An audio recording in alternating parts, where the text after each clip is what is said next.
تو اللہ کے فضل و کرم سے آپ دیکھ رہے ہیں کہ دونوں اسمی صاحب نے جو محنت کی ہے اس محنت نے رنگ لایا اور ابو سلفیہ چند ہی سالوں میں ترقی یافتہ ہو گیا، اللہ کا شکر ہے۔ اسی طرح سے یہ ادارہ ترقی اس کی ناممکن نہیں ہے، بہت ممکن ہے کہ کم وقت میں یہ ادارہ ترقی کرے گا، لیکن اس میں محنت کی ضرورت ہے اور اخلاص کی ضرورت ہے۔ تو انتظامیہ، اس کے بعد پھر استاد، اگر استاد بھی ایسا ملے، محنتی ملے، مخلص ملے تو انشاءاللہ ادارہ کامیاب۔ تیسرا ہے کہ طالب علم بذات خود محنت کرنے والا ہو، ذہین ہو، اچھا ہو، محنت کرے اور استاد کے فرما بردار ہوں تو یقین وہ انشاءاللہ ترقی کریں گے اور ادارہ چلے گا۔ اسی طرح سے والدین، بچوں کے والدین، بعض مرتبہ بچوں کے والدین اتنے خودغرض ہوتے ہیں، ادارے میں چھوڑ دیا اس کے بعد وہ کبھی ادھر جاتے ہی، حالانکہ جانا چاہیے، کم از کم ان کو ایک مہینے میں ایک مرتبہ تو جانا چاہیے، ذرا میرا بچہ کیا کر رہا ہے، پڑھ رہا ہے نہیں پڑھ رہا، کوئی شکایت تو نہیں ہے، کوئی ضرورت تو نہیں ہے۔ لہذا والدین کا بچے پر توجہ دینا، ادارے میں جانا، ادارے کے ساتھ تعاون کرنا والدین کا بھی ضروری ہے، اور اپنے بچے کی حالت معلوم کرنی ہے جب تک یہ سب چیزیں نہ ہوں۔ اسی طرح سے ایک اپنا معاشرہ، بیا کا بھی ایک عمل نقل ہے کہ عام لوگ دیکھتے ہیں، یا جماعت کے لوگ ہوں یا غیر جماعت کے لوگ ہوں، کچھ بھی ہو، لیکن ادارہ ہے، دینی ادارہ ہے، دینی کام ہو رہا ہے، لہذا میں جاؤں، ذرا معلوم کروں اور بچوں کی حوصلہ افزائی کروں، تو اس طرح سے تب جا کر کے یہ ادارے کامیاب ہوں گے اور یہ بچے تب کامیاب ہوں گے، اور یہ بچے انشاءاللہ جب کامیاب ہوں گے، پڑھیں گے، یہ سب کے کام آئیں گے۔ تو ان چیزوں کا ضروری ہے کہ یہ ادارے کے ساتھ یہ سارے افراد ادارے سے منسلک ہیں۔ اللہ تعالیٰ نے فرمایا اِنَّا نَحْنُ نَزَّلْنَا الذِّكْرَ وَإِنَّا لَهُ لَحَافِظُونَ، ہم نے ذکر نازل کیا ہے اور ہم اس کے محافظ ہیں، اس کی نگرانی کرنے والے ہم خود۔ اللہ تعالیٰ خود اس دین اسلام کی حفاظت کرنے والا، قرآن کی حفاظت کرنے والا۔ لیکن ہم دیکھتے ہیں کہ ہمارے اس ہندوستان میں، ہمارے اس ملک میں جو ادارے ہیں، جو مدارس ہیں، جو مراکز ہیں اور جو مساجد اور مدارس ہی یہاں دین اسلام کی عبادت کرنے والے ہیں، وہاں سے علماء پیدا ہوتے ہیں اور وہی جو ہے جو اسلام کے خلاف سازشیں ہیں، اسلام کے خلاف جو پروپیگنڈے ہو رہے ہیں، اسلام کے بارے میں جو کچھ کہا جا رہا ہے، تو ان ساری چیزوں کا جواب کون دیتا ہے؟ ان ساری چیزوں کا جواب کسی عربی ادارے سے، عربی مدرسے سے، دینی مدرسے سے فارغ شدہ عالم دین ہوگا، وہی جواب دیتا ہے، اور وہی اس کی اللہ تعالیٰ نے ذریعہ رکھا ہے کہ مدارس، اساتذہ، دعات، مبلغین، مقررین، یہی اسلام کی حفاظت کرنے والے، اور یہ ان کو اللہ تعالیٰ نے سبب بنایا ہے دین اسلام کی حفاظت کا۔ اس کا مطلب یہ ہے کہ اللہ تعالیٰ ان اداروں کو پسند کرتا ہے کہ یہاں سے علماء پیدا ہوں، حفاظ، قاری پیدا ہوں، تبھی جا کر تو قرآن محفوظ رہے گا۔ اور جو پروپیگنڈے کرنے والے ہوں گے وہ چند دنوں پروپیگنڈا کریں گے، پھر چلے جائیں گے، ان کا پھر نام و نشان نہیں ہوتا۔ لہذا ضرورت اس بات کی ہے کہ ہم مدارس، مراکز، مساجد کو توجہ سے چلائیں، اخلاص کے ساتھ چلائیں، محنت کے ساتھ چلائیں، رات دن ہمیں نیند نہ آئے، ان اداروں کی کامیابی کے لیے ہم محنت کریں، تب جا کر کے ادارے انشاءاللہ کامیاب ہوں گے، اور یہاں سے جب علماء، حفاظ، قراء پیدا ہوں گے تب جا کر کے اس دین اسلام کی اور قرآن مجید کی حفاظت ہوگی۔ اللہ تعالیٰ نے انہی مدارس کے ذریعے سے اپنے اس قرآن کی، اپنی شریعت کی حفاظت رکھی ہے اور اس کو خاتم الشریعہ بنایا ہے۔ اس کو جو ہے قرآن آخری کتاب ہے، شریعت آخری شریعت ہے، نبی کریم صلی اللہ علیہ وسلم آخری پیغمبر ہیں، لہذا یہ اسی طرح سے اللہ تعالیٰ نے نظام رکھا ہے کہ بھائی ادارے ہوں، مدارس ہوں، دینی آمائشگاہیں ہوں، اور یہاں سے علماء پیدا ہوں گے، قراء حضرات پیدا ہوں گے، ان کے سینے میں قرآن محفوظ ہوگا اور وہ قرآن کو توجہ کے ساتھ پڑھیں گے، تجوید کے ساتھ پڑھیں گے، محنت سے پڑھیں گے، تب جا کر کے یہ دین اسلام محفوظ رہے گا۔ لہذا ہم پر ذمہ داری عائد ہوتی ہے کہ ہم ان اداروں کو محنت سے آگے لے جائیں گے، ترقی دیں گے، اور ہم اپنی محنت کر کے اخلاص کے ساتھ، تو یہ چیزیں ہمارے لیے انشاءاللہ صدقے جاریہ ہوں گی۔ شاید اس میں ضرورت ہے کہ والدین بھی اس کا ساتھ دیں، طلباء بھی اس کا ساتھ دیں، طلباء بھی اچھے ہوں اور طلباء بھی محنت کریں، اور انتظامیہ بھی اپنے اعتبار سے ان کے لیے اچھے انتظامات رکھیں، اور جو ماحول ہے، عام جو سماجی لوگ ہیں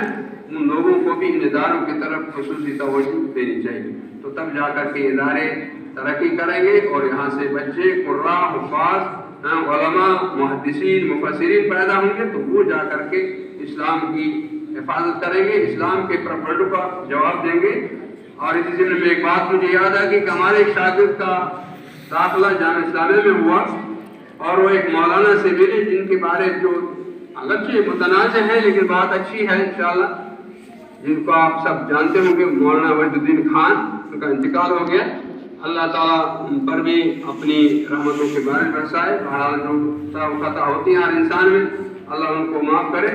تو وہ ان کے پاس چلے گئے ملاقات کے لیے، تو ان سے ملاقات کے بعد پھر وہ وہاں سے جانے لگے۔ پھر جانے کے بعد جب وہ جا رہے تھے، کہا اچھا مولانا میرا جامعہ اسلامیہ میں ایڈمیشن ہوا ہے، داخلہ ہوا ہے، تو میں جا رہا ہوں، آپ اپنی دعاؤں میں یاد رکھیں۔ کہا کہ وہ کھڑے ہو گئے، بزرگ تھے کافی، بڑے ہو گئے، کھڑے ہو گئے، کھڑے ہونے کے بعد ان کو گلے لگائے، گلے لگانے کے بعد پھر بٹھائے، کہا بیٹھو، پھر اس کے بعد نصیحت کی، کہا دیکھو تم جامعہ اسلامیہ جا رہے، مجھے بہت خوشی ہوئی کہ آپ مدینہ جا رہے ہیں اور آپ عربی پڑھنے جا رہے ہیں۔ اب آپ ایسا کیجئے کہ آپ دونوں زبانوں میں محنت کیجئے، دونوں زبانیں سیکھیے، ایک عربی اور ایک انگریزی۔ کہا وہ اس لیے کہ عربی زبان میں شریعت ہے، عربی زبان میں قرآن ہے، اور قرآن کو سمجھنے کے لیے عربی زبان تو ضروری ہے۔ ہم لوگ اجمی ہیں، ہم تب تک قرآن تو نہیں سمجھ جب تک ہم عربی، اصل عربی ہم سیکھیں۔ جو عربی عرب لوگوں کی زبان ہے، جو قرآن کی زبان ہے، جب تک ہم اس زبان کو نہیں سمجھیں گے تب تک ہم اسلام کی صحیح ترجمانی نہیں کر پائیں گے، نہ تب تک قرآن اور حدیث ہم سمجھ پائیں گے۔ اس لیے ضروری ہے کہ ہم عربی سمجھیں، پہلے عربی زبان کو اچھی طرح سے، اس کے اسالیب کیا ہیں، اس کے جو مد و جذر ہے، نشیب و فراز ہے، ان کو جانیں گے، تب جا کر ہم قرآن اور حدیث کو صحیح طریقے سے سمجھ سکتے ہیں۔ اور انگریزی میں اس لیے آپ کو کہہ رہا ہوں کہ انگریزی میں آپ عبور کیجئے، انگریزی زبان سیکھیں، کہ جو کچھ اسلام کے خلاف پروپیگنڈا ہے، جو سازشیں ہیں، وہ سب انگریزی میں۔ اس لیے جو آدمی اس کے پروپیگنڈے کو نہیں سمجھ پائے گا، اس کی سازشوں کو نہیں سمجھ پائے گا، تو وہ یقیناً جواب بھی نہیں دے پائے گا۔ اور یہ سیدھی سی بات ہم دیکھتے ہیں، ایسا ماحول ہے، ایسا پریکٹیکل ہے۔ اس لیے کہہ رہا ہوں کہ انگریزی زبان کو اچھی طرح سے سیکھو، اسی طرح سے جس طرح سے عربی کو سیکھنا ہے۔ تو جب انگریزی کو اچھی طرح سے سیکھو گے تو تم جا کر کے پھر عربی کے خلاف، قرآن کے خلاف، حدیث کے خلاف، شریعت اسلامیہ کے خلاف جو کچھ بھی پروپیگنڈے ہوئے ہیں، جو کچھ بھی پروپیگنڈے ہو رہے ہیں، جو سازشیں ہو رہی ہیں، وہ سب انگریزی زبان میں۔ بدقسمتی یہ ہے کہ وہ انگریزی زبان میں ہے، اور وہ اسی لیے ہے کہ تاکہ سارے لوگ نہ سمجھ پائیں، ہم سیدھے سادے لوگوں کو آسانی کے ساتھ گمراہ کر سکیں۔ تو اس طرح سے جو ہے ہمارے بچوں کے لیے دونوں چیزیں اس وقت ضروری ہو گئی ہیں۔ تو اس لیے جو ہے جو انگریزی اچھی طرح سے سیکھ لے گا، عربی سیکھ لے گا، یقیناً وہ قرآن کا محافظ بن پائے گا، اور یہ ادارے، یہ مراکز، یہ مساجد میں جو کچھ دینی خدمت ہو رہی ہے، اسی سے جو ہے اسلام کی خدمت ہوگی، اسلام کی حفاظت ہوگی، قرآن اور حدیث کی حفاظت ہوگی۔ اور آپ دیکھ رہے ہیں اب چونکہ وقت بھی زیادہ ہو گیا ہے اور سننے والے بھی شاید کم ہیں، اور وہ جو اصل میں سمجھتے تو وہ